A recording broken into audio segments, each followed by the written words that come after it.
Seja muito bem-vindo a mais um episódio do Destrave Seu Inglês em Minutos do Básico ao Avançado. Aqui nós desconstruímos o método tradicional para te ajudar a falar e desbloquear o seu inglês através de práticas diárias em um curto espaço de tempo. Ou seja, todo o conteúdo que você vai ver aqui tem uma prática para o seu dia a dia. E se você é novo por aqui, seja muito bem-vindo. Muito prazer, eu sou a Teacher Mandy, criadora da imersão Destrave Seu Inglês em Minutos. Olha, eu já ajudei mais de 4.000 alunos a sair do zero à fluência sem gastar rios de dinheiro com intercâmbio ou muito menos passar horas estudando com apostilas. E eu já quero aproveitar esse momento para te fazer um pedido rapidinho e muito especial. Se você é novo por aqui, já corre lá, se inscreve no canal, ativa também as notificações para você ficar sabendo do nosso próximo episódio e já me dá o seu like. Toda vez que você faz isso, o YouTube entende que esse é um conteúdo relevante e vai me ajudar a compartilhar com outras pessoas, assim como foi com você. E no episódio de hoje eu vou convidar o Teacher Danny e nós vamos falar sobre os 7 erros mais cometidos por alunos brasileiros ao falar inglês.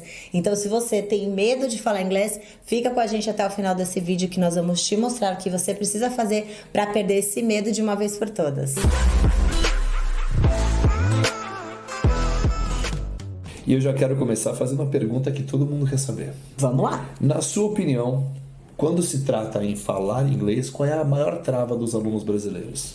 Com certeza, Teacher Danny, é o medo. Olha, eu falo isso não só pelas experiências que eu tenho com os meus alunos, mas também por aquilo que eu passei quando eu comecei a estudar inglês, né? E quando a gente pensa no medo, o medo existem várias variações. Medo do julgamento, medo de parecer estúpido, o medo de errar, e aí assim vai. Medo de pagar mico, enfim. Medo de não conseguir, medo de não ser entendido, medo de não entender, enfim. Vários medos que todos levam a um lugar só, que é o medo. Exatamente. Legal. E como que a gente faz para fugir desse negócio, né? Porque, poxa, é muito louco isso, porque eu preciso falar inglês. Para aprender a falar inglês, eu preciso falar, porque você aprende a falar falando. Exato. E aí você não fala porque tem medo. Exato. E se você não perder o medo, não fala. Como é que a gente faz para sair desse buraco? Eu gosto até de fazer uma comparação muito básica com as crianças, né? Eu escuto muita gente falar assim: ai, teacher, as crianças aprendem inglês super rápido, aprendem qualquer coisa rápido, porque elas não têm nada na cabeça. Gente, né? as crianças... Olha a ofensa com as crianças. Essas crianças têm coisas na cabeça, sim. Verdade. E toda vez que eu vou começar um trabalho com o aluno, eu procuro fazer com que ele enxergue como foi o processo de aprendizado quando ele era criança. Né? Porque as crianças, elas levam tudo com mais leveza, com menos seriedade, sabe? E quando eu falo seriedade, não é que você não vai levar a coisa a sério, você vai levar de qualquer jeito, mas você vai ser realmente, vai brincar mais, você vai se divertir mais nesse processo. Isso é muito legal, né? Que as pessoas confundem muito isso. Levar com seriedade, né? E leveza. Exatamente. Né? O fato de você ter leveza não quer dizer que você não está levando com seriedade. Perfeito. Você pode se divertir no processo, você pode estar bem-humorado no processo, né? O fato de levar a sério, você não tem que estar sisudo, com raiva, sempre nervoso, não é isso. Você pode se divertir com seus erros. Exatamente. Onde foi que está escrito que a gente não aprende quando está se divertindo? É o contrário. É verdade. Né? Quando a gente se diverte, a gente aprende dobrado. O processo é muito mais rápido. Com certeza. E ainda falando sobre as crianças, eu vou compartilhar aqui com vocês, porque eu já dei imersão para crianças de 1 a 4 anos e foi muito engraçada essa situação que aconteceu. Antes mesmo da gente fechar essa turma de imersão para pequenos, a gente fez uma conversa ali com os pais para explicar como ia ser o projeto, né? E explicar a importância do inglês, a importância deles começarem desde pequenininhos. E aí, no momento lá da apresentação, nós falamos em inglês com os pais que estavam assistindo. Perguntinhas básicas. E pedindo para que uma pessoa se voluntariasse para participar ali com a gente daquela brincadeira, que não é uma brincadeira, né? Gente... Brincadeira pra quem? É, exatamente isso. Era um que abaixava a cabeça, o outro que levantou pra ir embora, e as pessoas estavam com uma cara de pânico. Tem gente que atende o celular, peraí, só um minuto. Não é comigo, né? Tipo assim... E a gente mostrou pra eles justamente como seria oferecer pros filhos deles uma condição diferente, né? Deles realmente perderem o medo de falar, deles já estarem num ambiente onde só se fala inglês. E ali a gente realmente conseguiu mostrar para eles que a importância do inglês e como eles estavam bloqueados. E como foi quando você teve o mesmo comportamento com as crianças? Né? Como é que foi o comportamento delas, aliás? Quando você fez a mesma coisa com as crianças? E aí quando a gente começou essa imersão com os pequenos, foi muito legal, porque logo na primeira aula a gente já fez esse comprometimento de falar inglês com eles o tempo todo.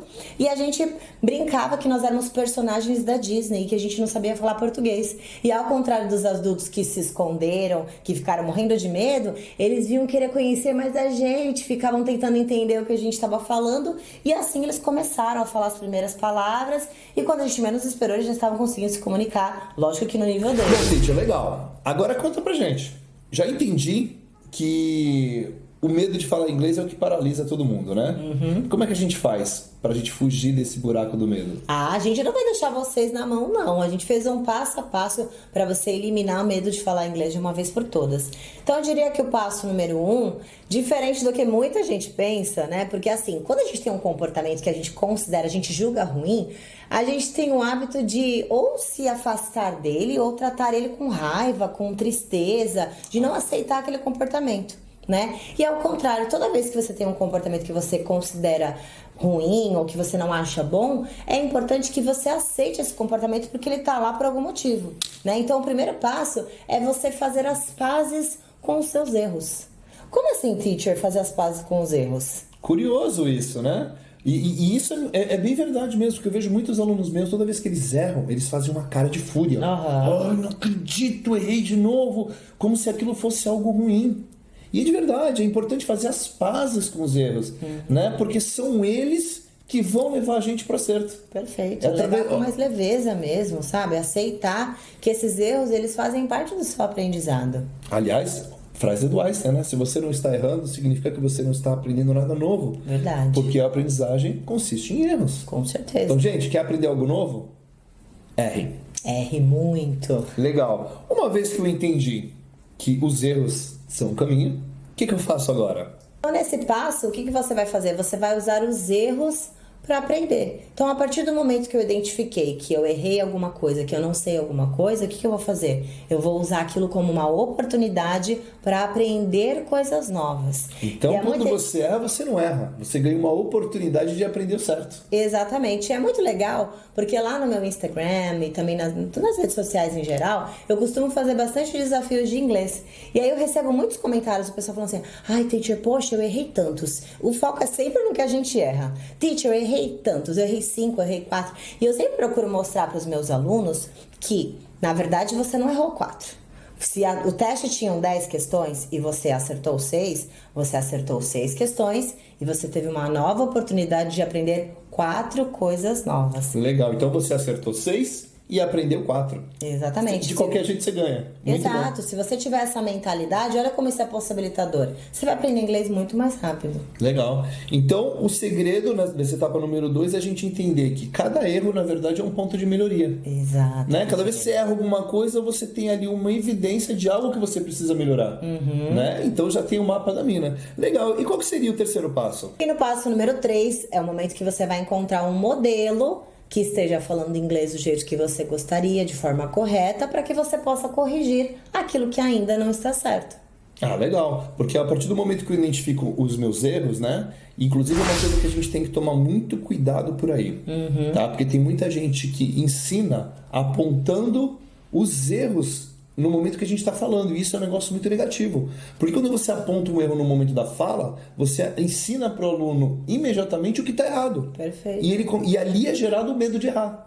Né? Porque toda vez que ele vai falar, caramba, não posso errar aquilo que o professor falou da outra vez. Exato. Isso tem que tomar muito cuidado, porque a gente aprende através dos acertos. Os erros, eles vão servir simplesmente para identificar onde você precisa melhorar. E aí você vai focar onde? Nos acertos. Exatamente. A gente aprende muito melhor quando a gente é positivo, né? A gente aprende mais com um bom exemplo do que com crítica. Né? Então faz muito sentido isso para mim. Então basicamente você vai identificar onde você tem dificuldade e vai procurar alguém que esteja fazendo isso da maneira que você gostaria de fazer. Exato. Legal. E qual seria o último passo? Uma vez que você identificou uma maneira certa de falar, aí não tem outra alternativa, você precisa ir para a arena e praticar muito para que você consiga aumentar a sua autoconfiança e aí com certeza esse medo que você tem de falar inglês ele vai embora de uma vez por todas. Perfeito, porque a partir do momento que você entendeu certo e você começa a praticar o certo, você gera um resultado de eu consigo. Gerou um resultado de eu consigo, automaticamente a sua confiança aumenta e o medo diminui. Então esse é o ciclo que a gente tem que embarcar, né, para eliminar o medo não é só de falar inglês, é de qualquer coisa. Aqui a gente está falando de falar inglês, Exatamente. mas esse é o processo para a gente perder o medo de absolutamente qualquer coisa que a gente queira na nossa vida. Muito legal. E aí não dá para deixar de lado, né? Você comentou aqui de ir para a arena, né? Então não dá para a gente deixar de confrontar os métodos que a gente tem aí, os mais populares de aprender inglês, que é o método imersivo e o método tradicional. Porque quando você fala de ir para a arena, para mim já me remete o método imersivo. Com certeza. Né? E qual que seria basicamente a diferença entre esses dois? Olha, eu quero voltar hoje falando do método imersivo e do método tradicional, bem focado no medo mesmo. O que acontece? Nas metodologias tradicionais, na maioria das vezes, eu diria que 100% das vezes, nós somos preparados com livros. Né? Então você estuda... E a meta é fazer provas. Ah, sim, você tem que estar Só preparado o nome já dá no medo. teste de inglês. Só o nome já dá medo. É verdade. E aí o que acontece? Você estuda com livros, faz muita leitura em voz alta, faz muito exercício de gramática e você realmente fica bom nisso. Mas o que acontece? Quando você vai para sua viagem, você tem que realmente... Aparece uma situação que você tem que falar inglês, aquele inglês dos livros, ele não comporta a vida real, ele é totalmente diferente. Né? E o que acontece? O teu medo vai aumentando cada vez mais, porque você se sente totalmente incapaz de conversar, de dialogar, e aí você compara a tua experiência e ela é totalmente desnivelada com o nível de fala. Imagina o quanto você estudou, o quanto você se dedicou, o quanto você aprendeu, fez a lição, ia bem nas provas e na hora de falar você não consegue. E é muito interessante pensar nisso. Porque o que acontece? A nossa mente... ela aprende tudo que a gente ensina, mas do jeito que a gente ensina. Então, quando você vai no ensino tradicional, qual que é o esquema? Você vai aprender tudo que o inglês tem para ensinar. É um negócio gigantesco e tudo bem. Não tem problema nenhum, não há contraindicações em aprender, gente. Aprender é tudo bom. Mas essa é a tua meta? Você quer aprender tudo? De repente, o que você quer é apenas falar inglês. E para falar inglês, nem de gramática você precisa. Essa que é a verdade. Tá? Só quem você quiser. Tem gente que já começa a me xingar. Tá louco, Titi? Aqui não precisa de gramática. Que história é essa? Gente, quando a gente aprendeu a falar português, antes de ir para a escola, a gente já era fluente lá para os 6, 7 anos de idade. Quando a gente vai para a escola, a gente já é fluente, mesmo sem saber ler e escrever. Né? Aliás, todo mundo no Brasil consegue falar português fluente. Mesmo quem é estudado e quem não é estudado. Pouca gente conhece a gramática brasileira, né, do português, e todo mundo consegue falar português. Então, acho que isso aí já está mais esclarecido. Então, o que acontece? Quando você vai no método imersivo, você se prepara para atividades de fala. Por isso você consegue resultados diferentes. Exato. Eu costumo sempre dizer assim, que na metodologia de imersão, você aprende um pouquinho e logo na sequência já tem a prática. Já então, vai o que gerando acontece? resultado, né? Você aprendeu um pouquinho, você já começou a falar, você não deu brecha para o seu medo crescer, para ele aumentar. Já na tradicional, o que acontece? Aprende. Você fala, caramba, Será sei que muita coisa. E quando você aprende, já começa a gerar aquele medo. Será que eu vou conseguir usar isso na hora de falar? É muita informação, será que vai dar? E é essa sensação, até os alunos brincam, teacher, eu faço todos os seus quiz lá do Instagram e eu consigo responder tudo, mas na hora de falar parece que não sabe, que não é o mesmo nível. E é exatamente essa sensação que traz o método tradicional. Porque você aprendeu a fazer no livro, você ficou bom no livro. Mas para ficar bom aqui, Precisa falar. tem que ir para tal da arena, né? Tem que ir para a vida real Não mesmo. tem outra saída. Legal, muito bacana. Bom, vamos lá. Então, baseado nesses 4 passos que você ensinou aqui, né? Vamos fazer um pouquinho disso aí na prática, tá? Eu imagino que o maior erro de todos é você nem tentar, é quando você desiste. Com certeza. Né? Esse, com certeza, é o maior erro, porque quando o aluno desiste, não tem o que fazer. Né? Ele precisa querer produzir alguma coisa, tá? Então, levando em consideração, tirando de lado o aluno que desistir, o aluno que realmente quer tentar, onde você acha que os alunos estão mais patinando, onde eles mais erram? Olha, eu acho que os alunos mais erram, porque quando eles vão falar inglês, eles falam com as estruturas do português. Somos brasileiros. Normal, né, E teacher? tudo bem. Como assim? E aí, ao invés deles focarem em frases, eles focam em palavras soltas. E é por esse motivo que eu escuto muitos alunos falarem assim, teacher, as preposições me deixam maluca. Eu não sei se vai antes, se vai depois, se eu uso to, se eu uso for. Exatamente. Aí vai a nossa dica aqui pra vocês. Se você quer falar inglês e quer realmente parar de errar, quer errar cada vez menos, foquem em frases, Gente, ao invés de palavras soltas. o caminho mais rápido para a fluência são as frases. Pode confiar. Frases que representam ideias. Ideias. Qual é a chance de você errar? Você pega uma frase pronta que alguém estava fazendo e expressa suas ideias com aquela mesma frase pronta. Não tem erro. A chance de errar é quase zero. É verdade. Né? Enquanto que você tá tentando falar inglês com as estruturas do português, montando quebra-cabeça, a chance de errar é muito alta, com certeza. E só complementando Legal. aqui, Teacher Daniel, eu acho que uma das reclamações que eu escuto bastante também, as vamos falar, Gente, eu tenho tanta dificuldade de formar frases. você escuta Nossa, muito essa é uma das queixas que a gente escuta bastante, é verdade. Demais. Então, assim, baseado nessa dica que a gente deu agora, se você já tiver as frases prontinhas aí na sua cabeça, você não vai precisar perder tempo montando Nunca mais frase. você vai precisar montar frase. Sensacional. Nossa, essa dica matadora. Anota aí, gente. Começar a botar em prática, hein? Bom, falando aqui das tais frases, vamos usar esses 4 passos na prática? Eu vou trazer aqui os 7 erros mais populares dos brasileiros falando inglês. E aí, em contrapartida, você vai trazer a maneira correta de falar. Muito bem. E aí, o que a gente vai fazer? A gente vai entender o erro, fazer as pazes com ele e vai repaginar. A gente vai simplesmente começar a usar o jeito certo. Perfeito. Então vamos fazer em formato de quiz para o pessoal que está assistindo a gente participar. Já pega papel, caneta, a gente vai soltar aqui as frases e claro que vai dar um tempinho para você pensar como que você diria essas frases em inglês. E lembrando de uma regra importantíssima para você que vai participar desse quiz. Nada de julgamento, Esse negócio de, eu errei, eu sou burro. nada disso. Pensando dessa forma, que o que você acertou, meus parabéns, vamos celebrar. Vamos celebrar porque tudo vez que você acerta, você gera confiança. Gerou confiança, o medo diminui. Você está nesse estágio, legal. Se você errou, você não errou. Você acabou de aprender uma coisa nova. Exatamente. A próxima etapa é começar a gerar acerto. Pega essa informação e começa a gerar acerto para que a tua confiança suba e o teu medo diminua. Perfeito, Muito exatamente bom. isso. Bom, então a nossa primeira frase é: o professor está ensinando alguma coisa na lousa e aí o aluno olha assim e fica com uma dúvida. Ele fala: teacher, eu tô com uma dúvida.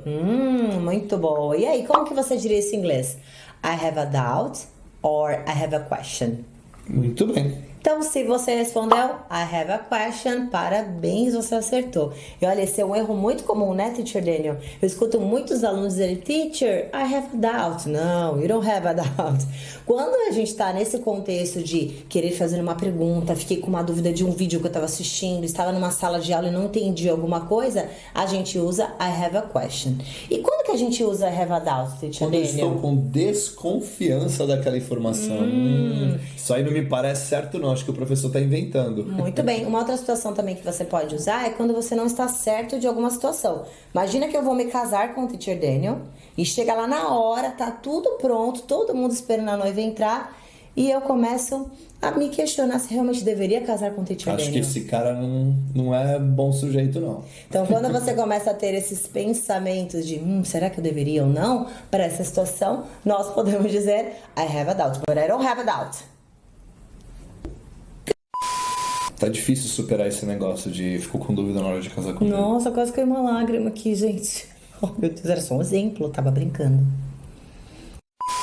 E a frase número 2, eu tenho até a história de uma aluna minha. Ela foi viajar e fez amizade lá com um rapaz. Ele perguntou, pô, de onde você é? Eu sou do Brasil. E aí, ela perguntou de volta pra ele, né? Você conhece o Brasil? E aí, como eu faria essa pergunta em inglês? Ah, muito bom. Esse é um erro muito comum. Nesse caso, você responderia Do you know Brazil? Or Have you been to Brazil? Então, se você respondeu Have you been to Brazil? Parabéns, você acertou. E por que a gente não pode usar Do you know Brazil? Exatamente, nessa mesma situação aqui. Quando ela perguntou Do you know Brazil? O rapaz respondeu, claro que eu conheço o Brasil, todo mundo conhece o Brasil. Eu nunca estive no Brasil, não estava na cadeia, eu conheço, já ouvi falar. Então, essa... Olha só a grosseria, né? Ele ficou até um pouquinho ofendido, lógico que ele entendeu que ela era brasileira. Mas enfim, por que acontece? Quando você pergunta de não, é se você já ouviu falar. Todo mundo, por mais que você nunca tenha vindo ao Brasil, você já ouviu, você sabe que o Brasil existe, não é verdade? É tipo isso. Então a pergunta correta aqui, se você conhece no sentido de você já visitou, já esteve, é have been. E aí uma dica pra você que ainda tem Dificuldade de falar, teacher, nossa, já tremi na base só de saber que isso aí era present perfect. vai uma dica aqui nossa pra você. Pra fazer essa pergunta, você já esteve em tal lugar? Você conhece tal lugar? Have you been to? E o nome do lugar. E eu vou até mais... Gente, vou até mais simples do que isso, tá? Se dá medo pensar em present perfect, não pensa. Entende para que serve e como eu uso. Quero saber lugares onde eu já estive. Perguntar. Have you been to Brazil? Have you been to Argentina? Have you been to... Santos. E assim por diante. Nossa frase número 3. vai ser acordei atrasado. Corri pro ponto de ônibus. Quando eu cheguei lá, perdi o ônibus já passou. Maria. Como eu digo isso? Quem nunca, né? Nesse caso você diria I missed the bus or I lost the bus. Então se você respondeu I missed the bus, parabéns, você acertou. E esse também é um erro muito comum. E as pessoas falam, Teacher, mas por que não é lost? e aí, Teacher Lene, como que você explicaria a diferença do verbo miss pro verbo lose? Maravilha. O verbo lost é só se você estivesse procurando por um ônibus desaparecido. O ônibus sumiu, basicamente, como se tivesse sido roubado, e você não sabe onde foi parar. Aí você fala, meu Deus do céu, alguém viu esse ônibus por aí? Aí você usaria o lost. Tá? No caso do miss, é quando normalmente você perde um encontro, um compromisso. Porque aquele ônibus passaria naquele local num determinado horário. Perfeito. Se você chegou atrasado naquele compromisso, a gente usa miss. A mesma coisa a gente vai usar para todos os outros compromissos, né? Eu perdi a aula, Uma perdi... oportunidade, Tudo isso. um voo que você tenha perdido, para tudo isso. Uma aula, por exemplo, eu perdi a aula de Teacher Mendes. I missed the class. Ok? Fantástico. Muito bom. E a nossa próxima frase, vamos falar desse Brasil maravilhoso, né? Então, essa minha aluna, vou pegar até o gancho dela mesmo, ela estava viajando e ela falou, nossa, no Brasil tem muitas praias bonitas, tem praias lindas no Brasil, muitas, né? E aí, como será que ela expressou essa ideia? Tem muitas praias bonitas no Brasil. Muito bem. E aí, nesse caso, você diria There are many beaches in Brazil or have many beaches in Brazil? Então, se você respondeu There are many beaches in Brazil, parabéns, você acertou. Esse é um erro muito comum, porque como o teacher dele falou aqui em português, a gente fala tem praias em Santos. Tem praias no Brasil, não é verdade? A Mas gente em não tem português também tá A gente errado. não tem o hábito de usar o verbo haver, né? Aqui no Brasil, a gente usa o verbo Existem. existe, a gente usa o verbo have para tudo, o verbo ter para tudo. Verdade. Né? E o verbo have em inglês é para posse. Sim. Esse é de um sujeito. Eu tenho uma família, eu tenho dinheiro, I have eu a tenho carro. car, I have a dog, he has a family. Quando eu quero falar apenas que existe alguma coisa em algum lugar, eu vou usar o there is e o there are. Bom, e o nosso próximo, esse também é muito comum por conta do nosso português, né? Imagina uma situação, eu tô aqui, aí você vai até o banheiro. De lá do banheiro você escuta um barulho de algo quebrando. Aí você corre aqui e fala, Daniel, o que foi que você fez? Eu tô sentado, não me mexi, eu falo, eu não fiz nada. Ah, isso é comum, né? Como eu digo isso em inglês? Ah, muito bem. Nesse caso você diria I didn't do anything or I didn't do nothing. Então, se você respondeu I didn't do anything, parabéns, você acertou. E aqui a dica é simples e é muito fácil.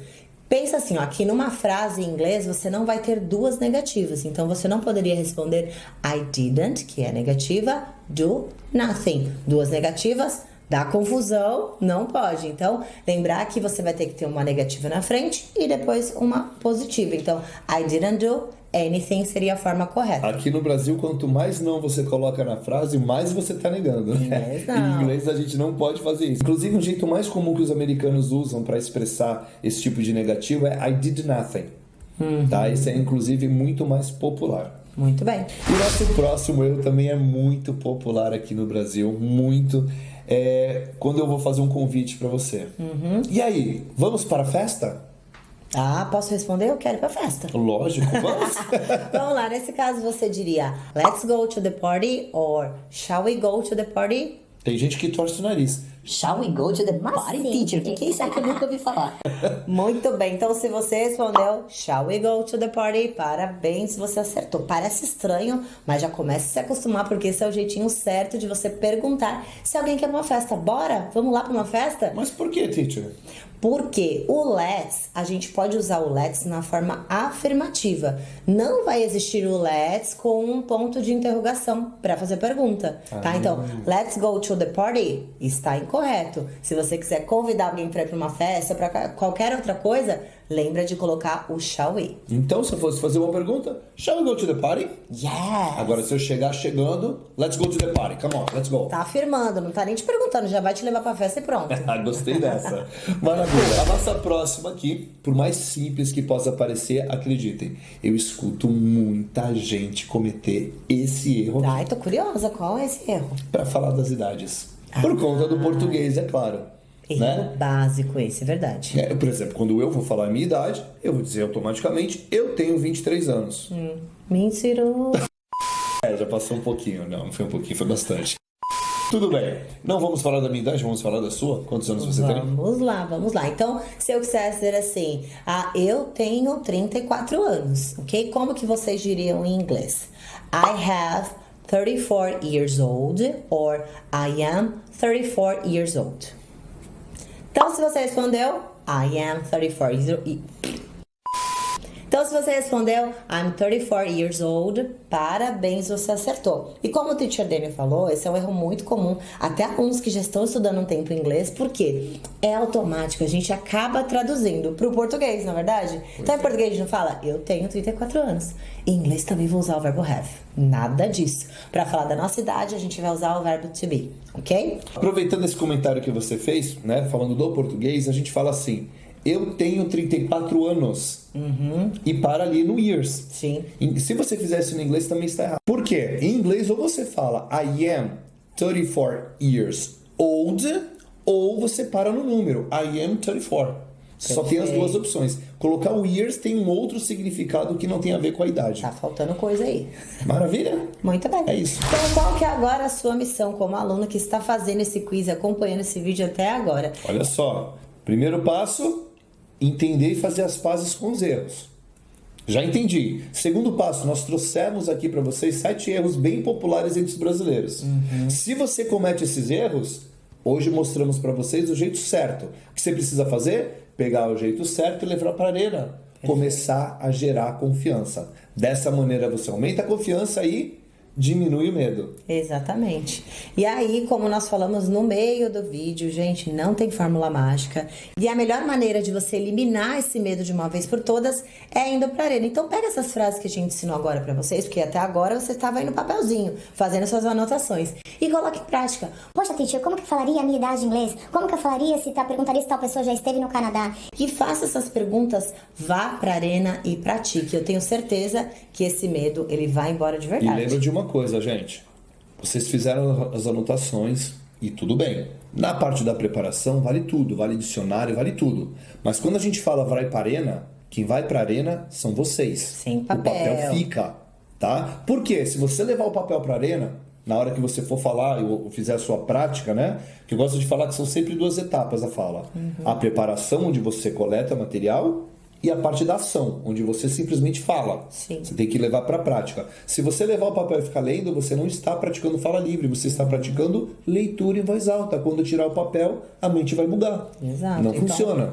pratica primeiro, deixa tudo certinho lá, tudo fresquinho na sua memória, e aí sim você vai praticar. E a gente espera de coração ter te ajudado com esse vídeo de hoje. Se a gente te ajudou, o que você tá esperando, já me dá o seu like. Toda vez que você faz isso, o YouTube entende que esse é um conteúdo relevante e vai ajudar a compartilhar com outras pessoas, assim como você. E olha, pedidinho aqui rapidinho pra você, já corre lá, se você ainda não se inscreveu no canal, já se inscreve e ativa também as notificações pra você ficar sabendo do nosso próximo episódio. E a gente volta no próximo vídeo com muito mais conteúdo pra você. Bye, bye!